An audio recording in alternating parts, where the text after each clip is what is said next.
Winnie the Pooh, for the lack of a better word, is iconic. The story of a lazy, gluttonous, soft-spoken teddy bear and his quirky gang of stuffed animals living with a human in the 100-acre wood has been warming the hearts of many for almost a century, and has pretty much sealed itself into pop culture history with many a film adaptation to its name, mainly from another lazy, gluttonous creature who probably hasn't washed in over a decade.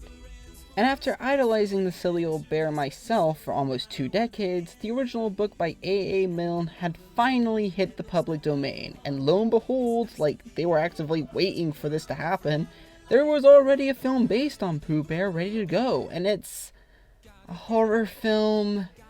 Damn it!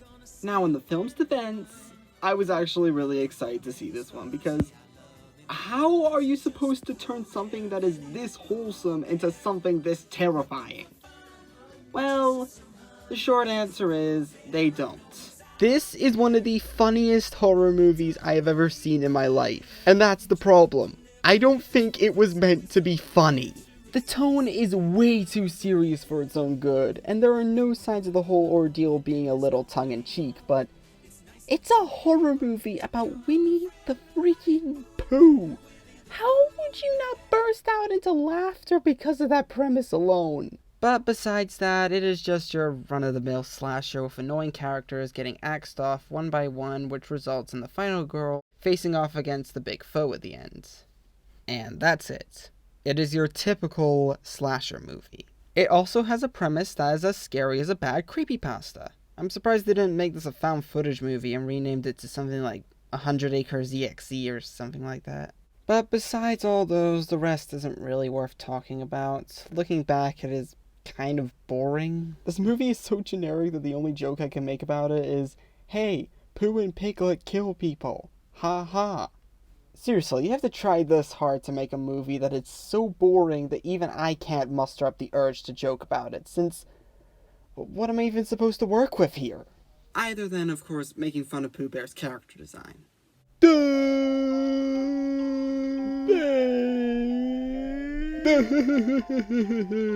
A bear's gotta do what a bear's gotta do. Judo chop.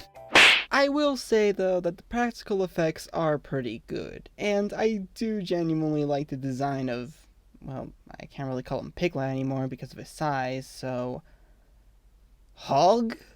The cold open's fantastic, and the entire movie would have worked perfectly as a 13-minute short film. The fact that this was released a full year after the brand became public domain, which marks this as one of the greatest get-rich-quick schemes in all of cinema, is admittedly pretty funny to me. It came out around the same time as Cocaine Bear, and that's all she wrote. Yeah, I'm sorry, but I can't really think of any more interesting things to say about this one, so I'm just gonna stop. Winnie the Pooh, Blood and Honey did live up to its name, though. It was a big, stinkin', sloppy, runny piece of poo. It's a bizarro Friday the 13th, at best. But hey, at least I got a few laughs out of it. Seriously, though, it's extremely surreal that we live in a universe where we got a slasher based on Winnie the Pooh that was released in theaters. Freaking theaters! How is that even possible? It's like if I just randomly cut to footage of me at a trampoline park, despite that I never established that I go to places like that beforehand.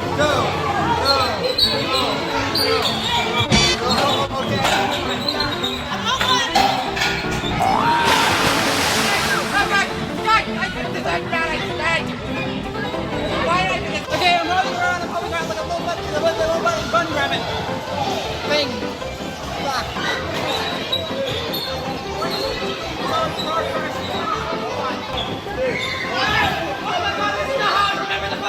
Boingy, boingy, boingy, boingy, boingy. Okay, it's not my word anymore. I completely disown my name. Stop.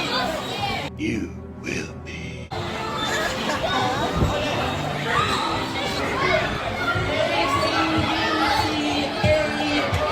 Hello Kitty.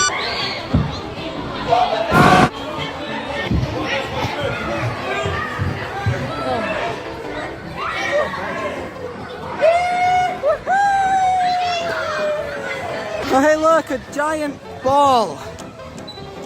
Nah, no, let's keep walking. No shoe zone. Okay, Caligula. I'm going to kill myself! No!